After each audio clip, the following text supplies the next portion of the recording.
Okay. அனைவருக்கும் வணக்கம் பிள்ளைகள். இன்று நாங்கள் தரம் 7 மாணவர்களுக்கான விஞ்ஞான பாடத்தில வெப்பம் என்கின்ற பாடத்தின் தொடர்ச்சி தான் பார்க்க இருக்கிறோம். இப்ப நாங்க வெப்பம் தொடர்பாக ஏற்கனவே படித்த விடயங்களை ஞாபகப்படுத்துவோம். அப்ப வெப்பம் என்ற பாடத்துல முதலாவதாக நாங்கள் வெப்பம் என்றது ஒரு சக்தி. சரி, அதை வைக்கிறதுக்கு இடம் உங்களுக்கு தேவைப்படாது. ஆகவே அது ஒரு சக்தி என்று சொல்லி பார்த்திருக்கிறோம். அடுத்ததாக அந்த வெப்பத்தை அளவிடுறதுக்கு வெப்பமானிகளை பாவிப்போம். வெப்பத்தை அளவிடுறதுக்கு வெப்பமானிகளை பயன்படுத்துவோம்.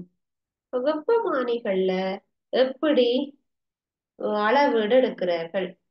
அப்ப அதுல வெப்பமானிகளினுடைய அளவு திட்டம் 3 வகையாக இருக்குன்னு பார்ப்போம். செல்சியஸில் அளவு திட்டம் இருக்கிறது, ஃபாரன்ஹைட்டில் அளவு திட்டம் இருக்கிறது, கெல்வின் அளவு திட்டம் இருக்கிறது. அப்ப அதுக்குரிய அலகுகள். இப்ப செல்சியஸ் என்பது பாகை சி. பாகை சி என்று போட்டா செல்சியஸ் அளவு திட்டம் என்று சொன்னோம். ஃபாரன்ஹைட் என்று சொல்றது பாகை ஃபாரன்ஹைட். பாகை சி என்று போட்டா செல்சியஸ் அளவு திட்டம். பாகை எஃப் என்று போட்டா பாகை ஃபாரன்ஹைட். கேபிட்டல்ல கீ போட்டா கெல்வின் அளவு திட்டம். இப்படி நாங்கள் அளவு திட்டத்தை சொன்னோம். சர்வதேச அலகு கேட்டா கெல்வின். கெல்வின் வெப்பநிலை சர்வதேச அலகாக இருக்கு. அதுக்கு பிறகு என்ன பார்த்திருந்தா உருகு நிலையும் கொதிநிலையும். உருகுறதுண்டா என்ன சொல்றாங்க? ஒரு திண்மமாக இருக்கிற ஒரு பொருள் நாங்க வெப்பத்தை கொடுக்க உருகி திரவமாக மாறும். பனி கட்டி குளிர்ச்சியாக இருக்க அதுக்கு வெப்பநிலை இல்லை, பூஜ்ஜியம் பாய்ஸ். அதை நீங்க வெளியில எடுத்து வச்சீங்கன்னா உங்களோட சூழல் என்ன வெப்பநிலையில இருக்குதோ அந்த வெப்பத்தை எடுத்து அது உருக தொடங்கி. அப்ப நாங்க அதனால பனிக்கட்டி உருகுது என்று சொல்றோம். அப்ப திண்மமாக இருக்கிற ஒரு பதார்த்தம் உருகிச்சுதண்டா திரவ நிலைக்கு பெறும். பாருங்க, பனிக்கட்டியாக இருக்கு உருகிச்சென்றா நீராக மாறும். அப்ப திண்மம் திரவமாக மாறுவதுதான் உருகு நிலை. கொதிநிலை என்றா என்ன சொல்லுவாங்க? கொதிக்குது, தண்ணி கொதிக்கிறது. அப்போ ஒரு திரவமாக இருக்கிற பதார்த்தம் வெப்பத்தை பெற்று ஆவியாக போறது, கொதிச்சு ஆவியாகிறது தான் கொதிநிலை என்று சொல்லுவோம். சரியா? அப்ப இதுல உங்களுக்கு தெரிஞ்சு கொள்ள வேண்டியது ஒரு பனிக்கட்டியினுடைய உருகு நிலை 0 பாய்ஸ். பனிக்கட்டியின் உருகு நிலை 0 பாகைசியாகவும் நீரின் கொதிநிலை பனிக்கட்டிக்கு 0 பாய்ஸ். நீர் கொதிக்கிறது 100 பாகை செல்சியஸ். இதுகள் உங்களுக்கு கட்டாயம் தெரிஞ்சு வச்சிருக்க வேணும். சரியா? அப்போ அதே மாதிரி ஒவ்வொரு பொருட்களுக்கும் ஒவ்வொரு வெப்பநிலையும் உருகு நிலையும் இருக்கும். கொதிநிலை அந்தந்த ஹீட் வரைக்குள்ள அது உருக தொடங்கும். சரியா? அடுத்ததாக நாங்க வெப்பமானியை எப்படி பயன்படுத்துறதுன்னு பார்த்திருக்கிறோம்.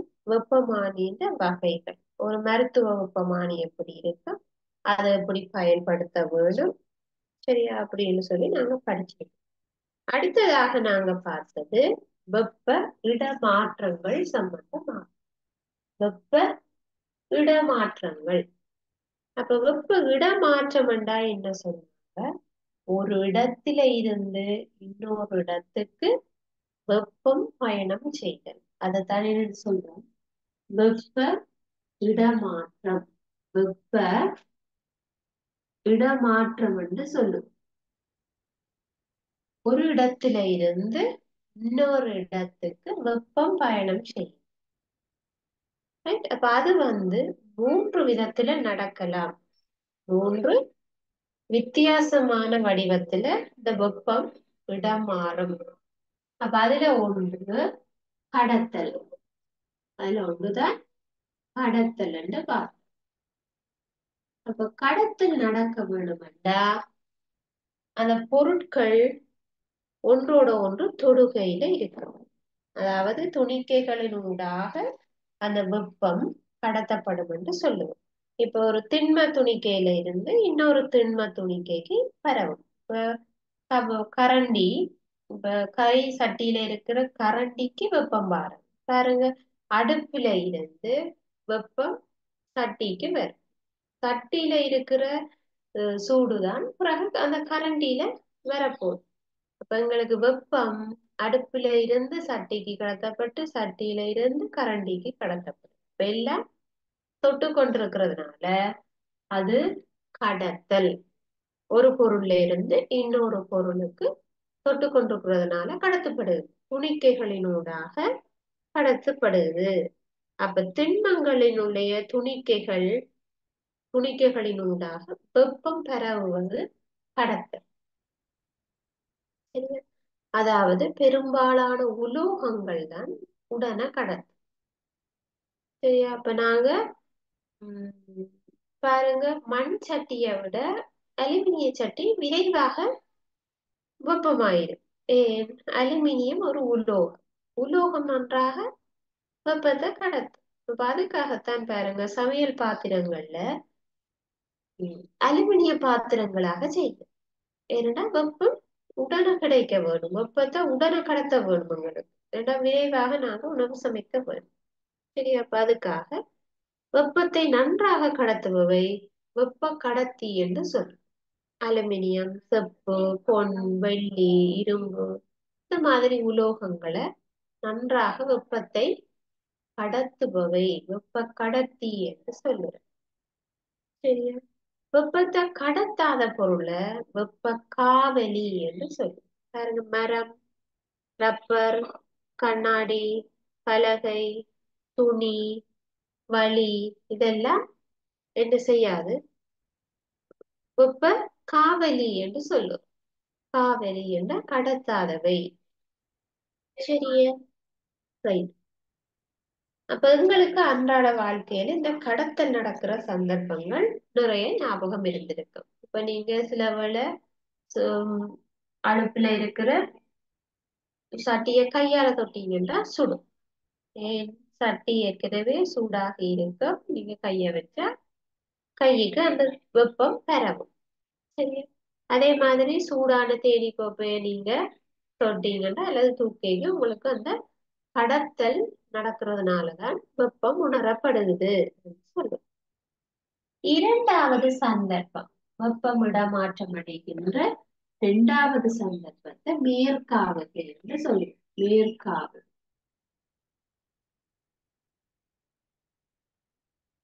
அல்லது உடன்காவுகை என்று சொல்லும். மேற்காவுகை அல்லது உடன்காவுகை என்று சொல்லப்படுவது உடன்காவுகை.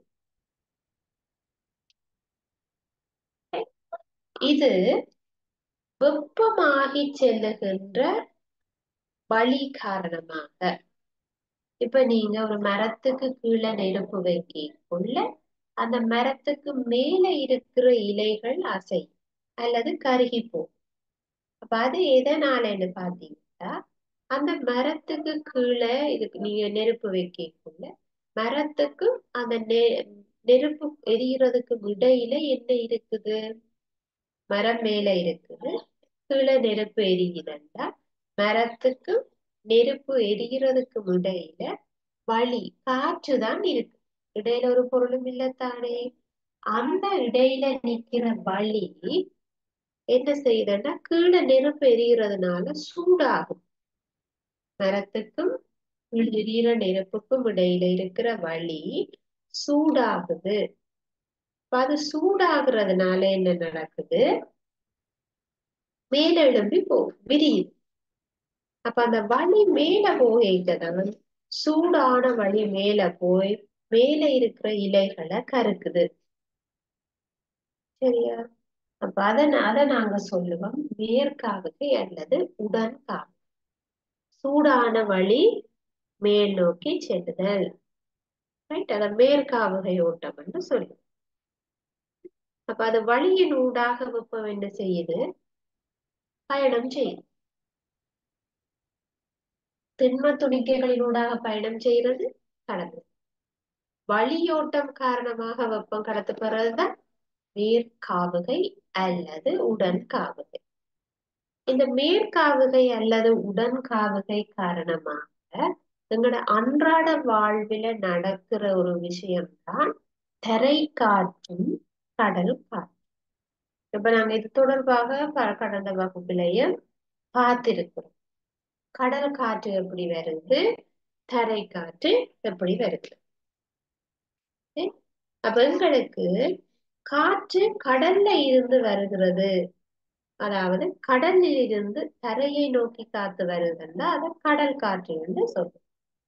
கடல்ல இருந்து தரையை நோக்கி வாரது கடல் காற்று. தரையில இருந்து கடலை நோக்கி போனா அது தரை காற்று. இந்த ரெண்டு விதமான காற்றும் கடற்கரையில இருக்கும் பொழுது உங்களால் உணர்ந்து கொள்ள முடியும். அதாவது ஒரு பகல் வேளையில கடல்ல இருந்து காற்று வீசுறதையும், ஒரு இரவு வேளையில நீங்கள் பீச்சில போய் நிற்கக்குள்ள தரையில இருந்து கடலுக்கு நோக்கி காத்து வீசுறதையும் உங்களால உணர முடியும். சரியா? அப்ப இது எதனால நடக்குது? பகல் வேளையில சூரியன் என்ன செய்யும்? சூரியன் வெப்பம் காரணமாக நிலம் சூடாகும். எது? தரை சூடாகும். தரை சூடாகுனா தரைக்கு மேல நிக்கிற வளியும் சூடாகும். தரைக்கு மேல இருக்கிற வளி சூடாகும். அப்ப சூடான வளி என்ன செய்யும்? மேலெழும்பும். மேலெழும்பி போகும். அப்ப தரையில ஒரு கடல்ல அப்படி இருக்கும். தரையில இருக்கிற வழி எல்லாம் சூடாகி மேல போயிட்டு இந்த கடற்கரைக்கு பக்கத்துல வழி, அதாவது கடற்கரையில இருக்கிற பக்கத்துல இருக்கிற தரையில காற்று இல்லாம போகல எங்களுக்கு தரைக்கு காற்று வேணும். அப்ப அந்த சந்தர்ப்பத்தில் கடல்ல இருந்துதான் காற்று தரையை நோக்கி வீச வேணும்.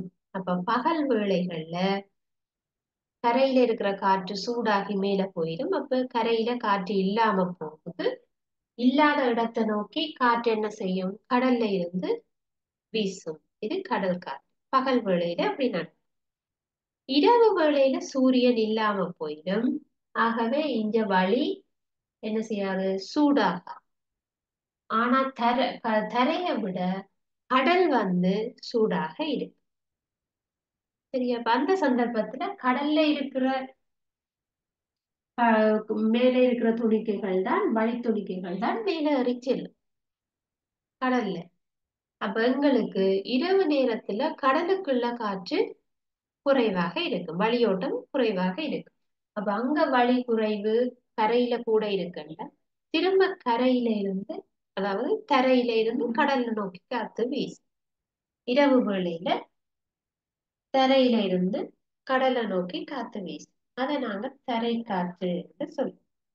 அப்ப இந்த ரெண்டு சந்தர்ப்பத்திலே, அதாவது கடல்ல இருந்து வீசுற கடல் காற்றும் தரையில இருந்து வீசுற தரை காற்றும் இந்த இரவும் பகலும் மாறி மாறி நடக்கிறதுக்கு காரணம் மேற்காவுகை அல்லது உடன்காவுகை ஓட்டம்.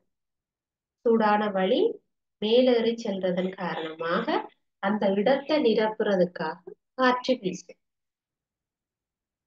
சரியா? ரைட். அப்ப இந்த ரெண்டு பிரயோகங்களும் ஞாபகம் இருக்கவனும் கேட்பீங்க. மேற்காவுகை அல்லது உடன்காவுகை ஓட்டத்தினுடைய பிரயோகங்கள் ரெண்டு தருக. சரியா? அப்ப அடுத்ததாக இதனுடைய மூன்றாவது முறை, வெப்பம் கடத்துகின்ற மூன்றாவது மெதட்ட பாப்பம். அதுக்கு பெயர் கதிர்.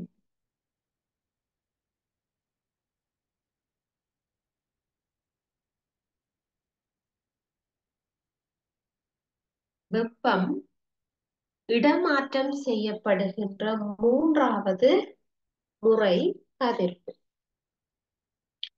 இப்ப இத பார்த்துட்டோம். எங்களுக்கு அது திண்ம துணிக்கைகள் ஒன்றை ஒன்று தொடுகையில இருக்க வேண்டும். பாருங்க, சட்டியில கரண்டி தொட்டு கொண்டிருந்தா கரண்டி சுடும், சட்டி சூடாகி கரண்டி சுடும். அப்ப ரெண்டும் தொட்டு கொண்டு இருக்கு, திண்ம துணிக்கைகள் தொட்டு கொண்டு இருக்கு. மேற்காவுகை ஓட்டத்துல வெப்பமான வழி ஓட்டம் காரணமாக நடக்கும்.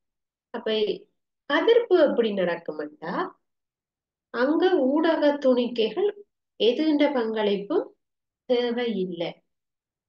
இடையில ஒன்றுமே தொட்டு கொண்டிருக்கவும் தேவையில்லை, வழியும் தேவையில்லை. இஞ்சங்களுக்கு திண்ம துணிக்கைகள் தொட்டு கொண்டிருக்க வேணும், இஞ்சங்களுக்கு வழி இருக்க வேணும். ஆனா கதிர்ப்பு நடக்க இது ரெண்டுமே தேவையில்லை என்ற சந்தேகம்.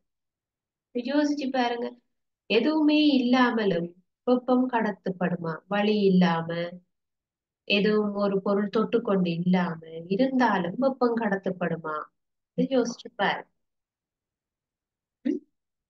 இப்ப நீங்கள் உம் பகல் வேளையில வெளியில போய் நிக்கிறீங்க.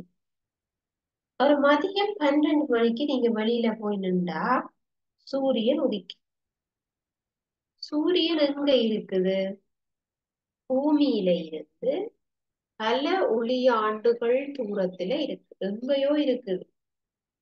சூரியன் எங்களுக்கு கிட்ட இல்ல, அது எங்கேயோ தூரமாக இருக்கு.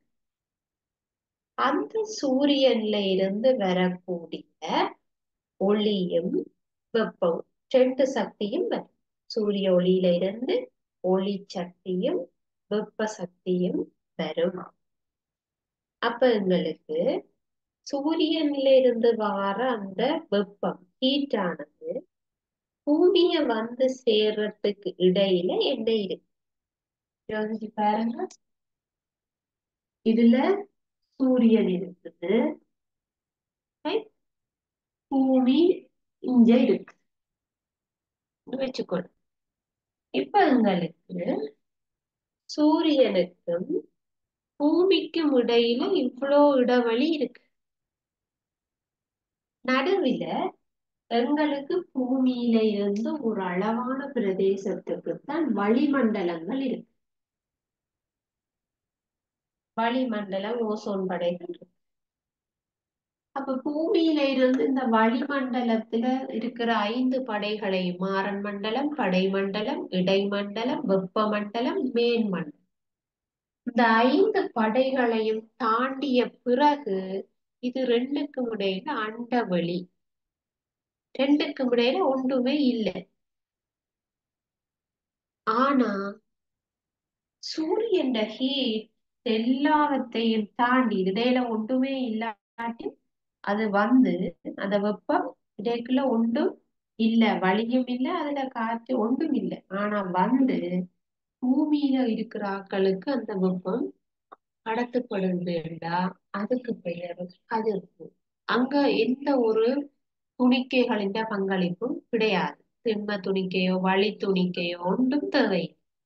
எந்த ஒரு பொருளும் முட்டாம இருந்தாலும் சூரியன் வெப்பம் உங்களுக்கு சுடும். இதை சொல்றது கதிர்ப்பு முறை. இப்படி வார வெப்பத்தை சூரியன்ல இருக்கிற வெப்பம் தானே பிள்ளைங்களுக்கு வந்து சுடுது, அதைத்தான் சொல்றோம் கதிர்ப்பு. இப்ப நீங்க சட்டிய கையால தொட்டோன்னு சுடுறது கடத்தல்.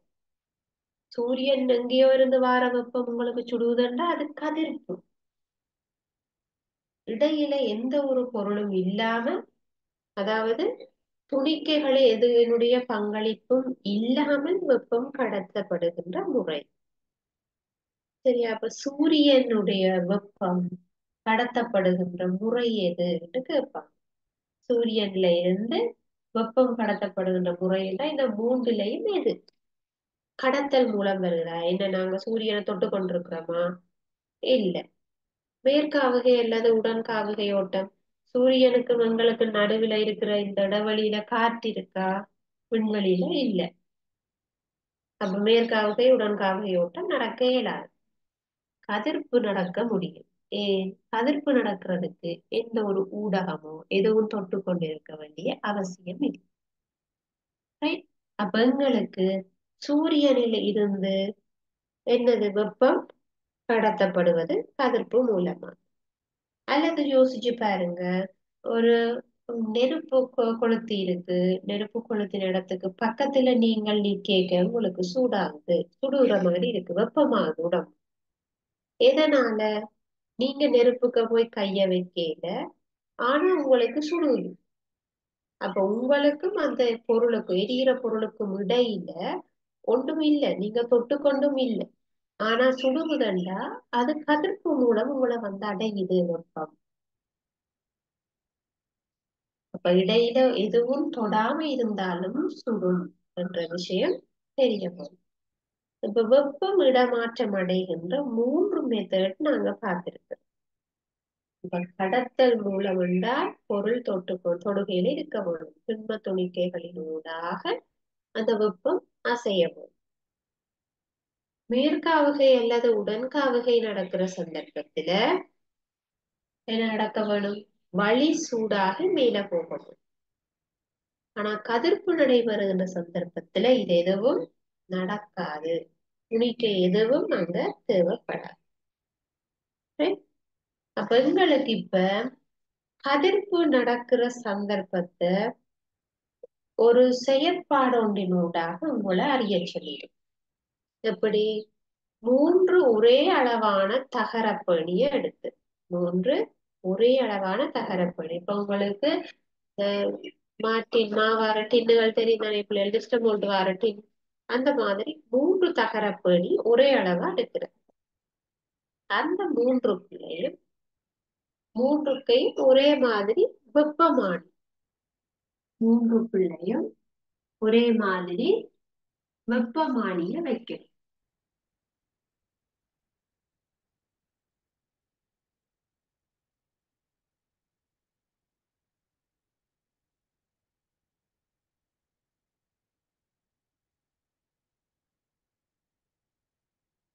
மூன்று தகரப்பணியை எடுத்து 3க்குள்ளேயுமே ஒரே மாதிரியாக 3 வெப்பமானிகளை வைக்கணும்.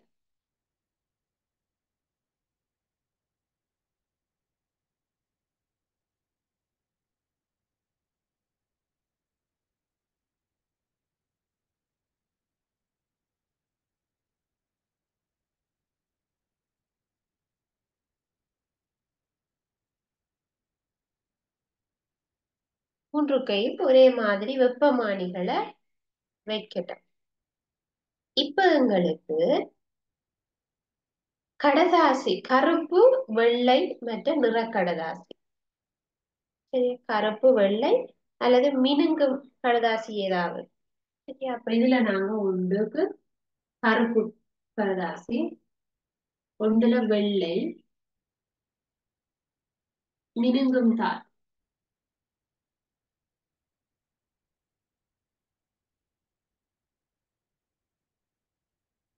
மினுமினுப்பான தாள் ஒன்று. சரி, அப்படி இப்ப எங்களுக்கு இந்த 3 தகரப்பேணியையும் சூரிய ஒளி படுற இடத்துல வைக்கிறோம். சரி, அல்லது அந்த 3 பேணிகளுக்கும் ஒரே மாதிரி வெப்பம் கிடைக்கிற மாதிரி நீங்க பார்த்துக்கொள்ளணும். ஒரே மாதிரியாக இப்ப நீங்க சூரிய ஒளியில வச்சா 3க்கும் ஒரே அளவுலதான் வெப்பம் வரும். இப்ப நீங்க தனித்தனியா கொடுக்க வழிக்கிட்டா சில வேளை பிழைக்கும். அப்ப நாங்க 3 பேணியையும் நன்றாக சூரிய ஒளி கிடைக்கிற இடத்துல வச்சு 5 நிமிஷத்துக்கு ஒருக்கா இந்த வெப்பமானியின் அளவீடு எடுக்க போறோம். சரியா?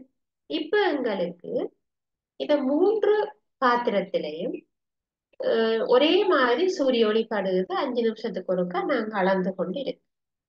எங்களுக்கு அந்த அளவீடு எப்படி இருக்குமெண்டா ஒரு சில நிமிடங்களுக்கு பிறகு பாத்தீங்கன்னா இந்த கருப்பு டின் இருக்குதானே, கருப்பு டின்னுக்குள்ள வச்சிருக்கிற இந்த வெப்பமானி மற்ற 2க்குள்ளேயும் இருக்கிற வெப்பநிலையை விட உயர்வாக காட்டும். அப்ப எங்களுக்கு வெள்ளையாகவும் மினுமினுக்கும் பாத்திரத்துக்கும் இருக்கிற வெப்பநிலையை விட கருப்பு நிற டிஷ்யூ ஒட்டப்பட்டிருக்கிற வெப்பமானிதான் வெப்பநிலை உயர்வாக காட்டும், வெப்பநிலை கூடவாக காட்டுது. சரியா? அப்ப எங்களுக்கு இந்த மினுங்கும் தாள் ஆக குறைவா இருக்கு. வெப்பநிலை வெள்ளைய விட மினுங்குற தாள்ல இருக்கிறது ஆகலும் குறைவு, மிக சிறிதளவுதான் அதன் வெப்பநிலையில மாற்றம் இருக்கு. அப்ப இதுல இருந்து நாங்க என்ன சொல்ல போறோம்டா, இந்த 3 பாத்திரத்திலையும் கருப்பு நிறம்தான் சூரிய ஒளிய அதிகம் இழுக்குது, அதிகமாக உறிஞ்சுதுன்னு சொல்றோம். வெப்பத்தை அதிகமாக உறிஞ்சுது. வெள்ளை குறைவாகத்தான் வெப்பத்தை உறிஞ்சும். மினுமினுப்பாக இருக்கிற தாள் வெப்பத்தை தெறிக்க விட்டுரும். சரியா? மினுமினுப்பாக அல்லது பளபளப்பாக இருக்கிறது வெப்பத்தை மிக குறைவாக உறிஞ்சும். சரியா? அப்ப எங்களுக்கு இதுல ஓடர் பாத்தீங்கன்னா கருப்புல பெரிய வெப்பநிலை ஒன்று இருக்கும், நன்றாக உறிஞ்சும். வெள்ளை வெப்பநிலை கருப்பை விட குறைவாக இருக்கும். மினுங்கும் தாள் வெள்ளையை விட குறைவான வெப்பநிலையில இருக்கு. அப்ப வெப்பநிலை கூடினால கருப்பு. அப்ப கருப்பு தான் வெப்பத்தை அதிகம் உறிஞ்சும். சரியா? அப்ப எங்களுக்கு இப்ப பாருங்க, பாடசாலை யூனிஃபார்ம் நாங்க கருப்புல போடுறோம். ஏ அது அதிகமா வெப்பத்தை உறிஞ்சும். அப்ப இலங்கை ஒரு வெப்பம் அதிக அளவு பெற்றுக்கொள்ளுற நாடு. நாங்க மத்திய கோட்டுக்கான் மேல இருக்கிறோம். எங்களுக்கு அதிகம் வெப்பம் கிடைக்கும். அப்ப நாங்க கருப்பு உடுப்பு போட்டோம்னா எங்களுக்கு கூட வெக்கையா இருக்கும், அதிகம் வெக்கையா இருக்கும். அதனாலதான் பாருங்க, ஸ்கூல் யூனிஃபார்ம்களை நாங்க வெள்ளையாக போடுவோம். வெண்ணிறமாக போடைக்குள்ள எங்களுக்கு வெப்பம் குறைவாகத்தான் கிடைக்கும். சரி, அப்ப இனி நீங்க கருப்பு கலர்ல ஜீன்ஸ் போடுறது இல்ல கருப்பு நிறத்துல உடுப்பு போடைக்க யோசிங்க, இது அதிகமாக வெப்பத்தை எடுக்கும். சரியா? அப்ப எங்களுக்கு ஒரு கருப்பு நிற குடை பிடிக்கிறதா அல்லது ஒரு வெள்ளை நிறத்துல குடை பிடிக்கிறதா நல்லதுன்னா எங்களுக்கு வெள்ளை நிறத்துல இருக்கிற குடை பிடிக்கிறது தான் நல்லது. கருப்பு நிற குடை என்ன செய்யும்னா வெப்பத்தை கூட உறிஞ்சி எடுத்து உங்களுக்கு வெக்கையா இருக்கு. ஆனா வெண்ணிற கூட குறைவாக வெப்பத்தை பெற்றுக்கொள்ளும். Right?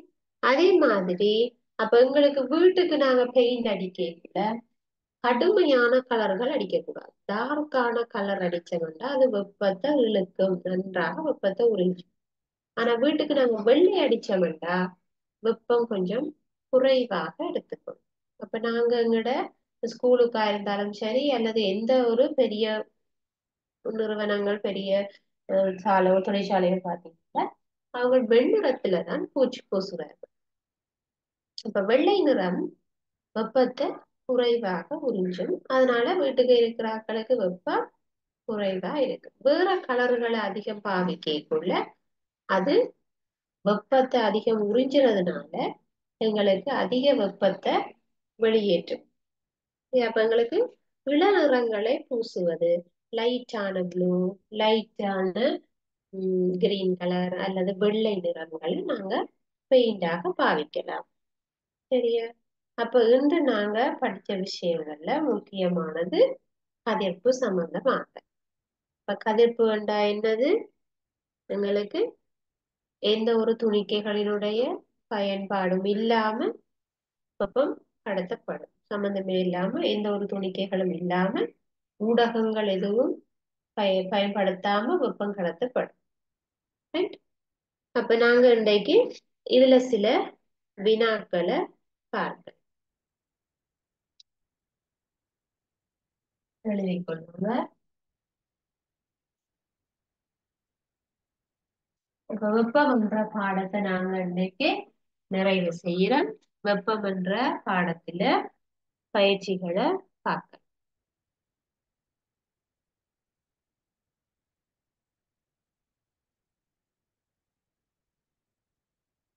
தலைவு போட்டுக் கொள்ளுங்க. வெற்றிடங்களை நிரப்புக.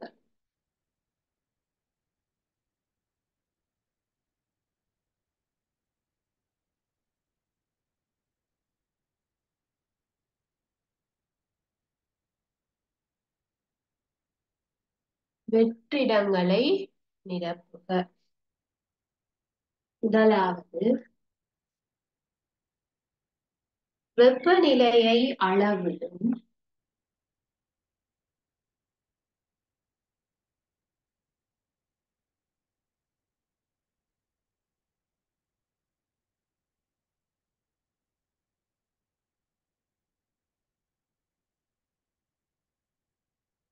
சர்வதேச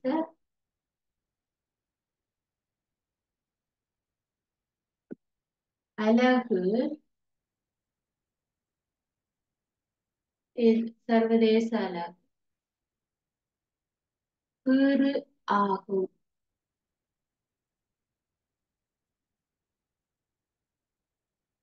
வெப்பநிலையை அளவிடும் சர்வதேச அலகு கீறு ஆகும்.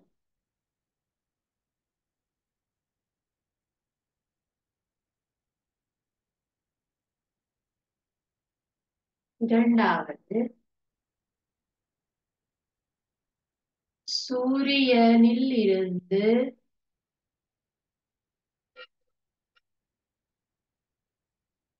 வெப்பம் இடமாற்றப்படும்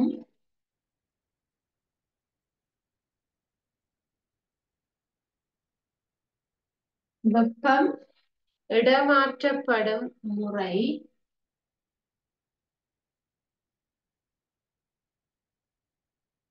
கீறு எனப்படும்.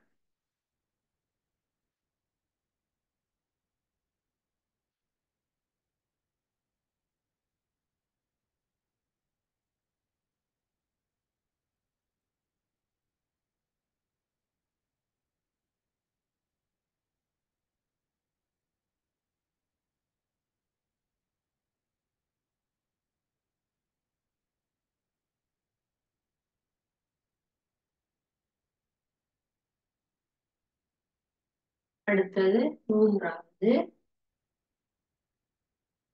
கடற்காற்று சமதரை காற்று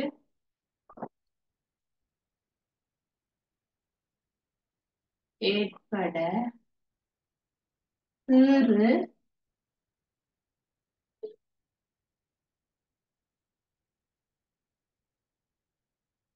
காரணமாகும்.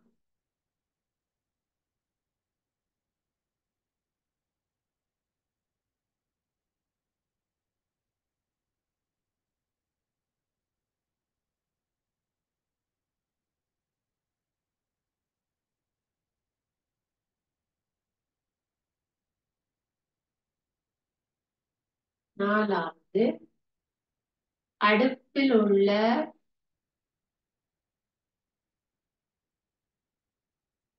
அலுமினிய பாத்திரம்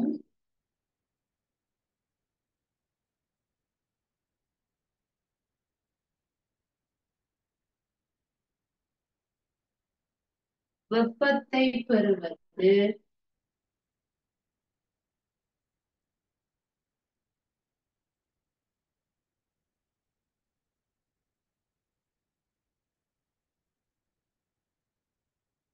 கீறு முறையாகும்.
வினாக்களுக்கு பொருத்தமான விடைகளை நோட் பண்ணி கொள்ளும்.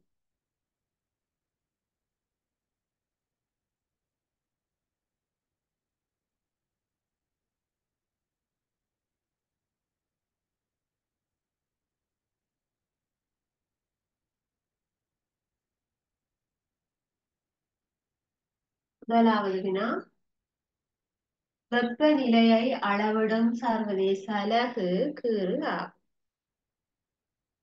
வெப்பநிலையை அளவிடும் சர்வதேச அலகு கீறு ஆகும்.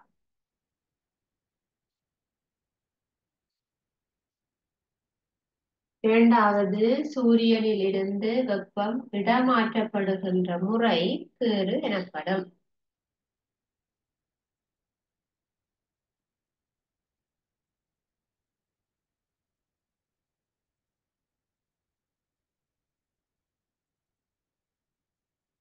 மூன்றாவது, கடற்காற்று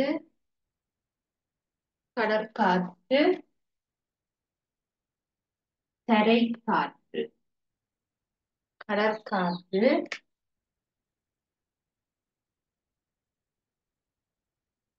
தரைக்காற்று ஏற்பட கடற்காற்று தரைக்காற்று ஏற்பட கீறு காரணமாகும். கீறு காரணமாகும். கடற்காற்று தரைக்காற்று ஏற்பட கீறு காரணமாகும். நாலாவது, அடுப்பில் உள்ள அலுமினிய பாத்திரம் வெப்பத்தை பெறுவது கீறு முறையாகும்.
முதலாவதுக்கு வெப்பநிலை அளவிடுகின்ற சர்வதேச அலகு கெல்வின் ஆகும்.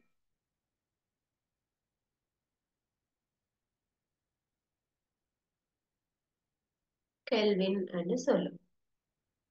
இரண்டாவது, சூரியனில் இருந்து வெப்பம் இடமாற்றப்படுகின்ற முறை. சூரியனில இருந்து வெற்றிடத்தின் ஊடாக வெப்பம் வர வேணும். அப்ப வெற்றிடத்தை தாண்டி வர வேணும் என்றால் இடையில இந்த ஒரு துணிக்கைகளோ ஊடகமோ இல்லாதபடியினால அந்த முறையை நாங்க எப்படி சொல்லுவோம்? கதிர்ப்பு மூலம் வருகிறது. அந்த முறை கதிர்ப்பு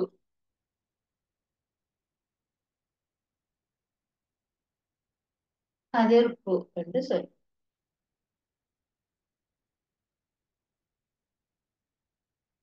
மூன்றாவது, கடற்காற்று தரைக்காற்று ஏற்படுவதற்கு மேற்காவுகை ஓட்டம் காரணம்.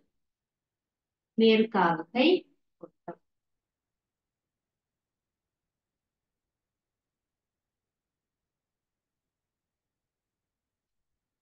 மேற்காவுகை காரணமாக மேற்காவுகை ஓட்டம் காரணமாக நடைபெறும்.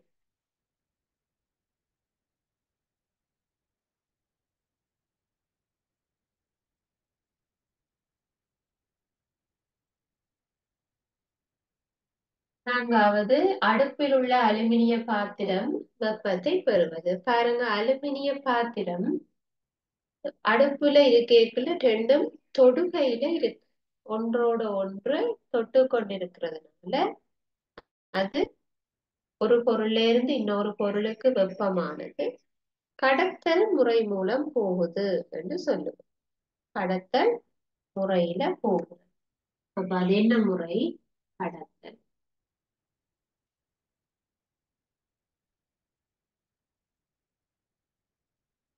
கடத்தல் முறையில தான் போகும்.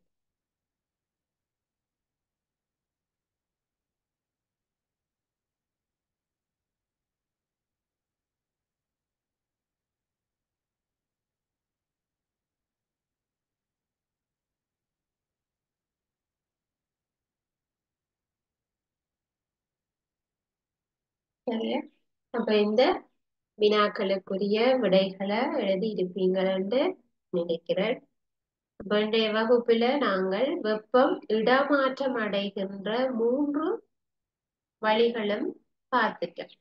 கடத்தல் மூலம் எவ்வாறு வெப்பம் இடமாற்றம் அடையும், அதே வேளையில மேற்காவுகை ஓட்டத்தின் மூலம் எவ்வாறு வெப்பம் இடமாற்றம் அடையுது, கதிர்ப்பு நடைபெறுவதன் மூலம் எப்படி வெப்பம் இடமாற்றம் நடக்கும்.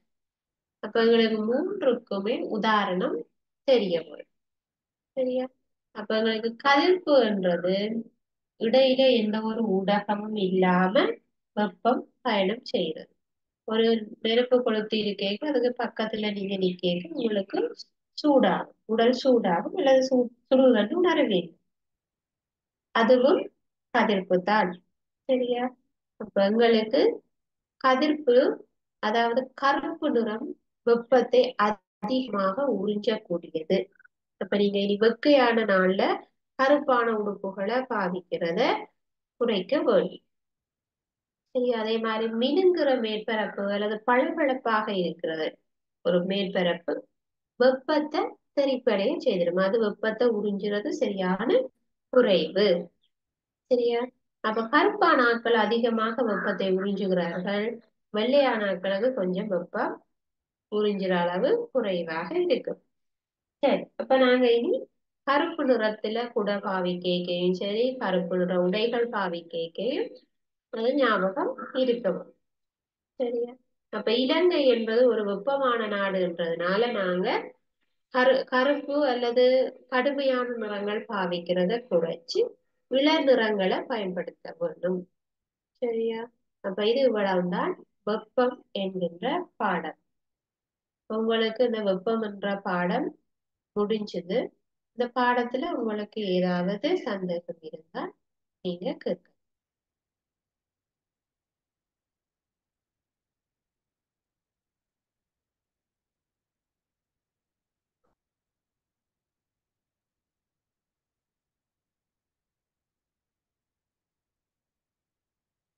உங்களுக்கு எந்த விதமான சந்தேகங்களும் இல்லை என்று சொன்னால் நாங்கள் இன்றைய வகுப்பை இதோட நிறைவு செய்து கொள்ளுவோம். இன்னொரு வகுப்புல பார்க்கலாம். தேங்க்யூ.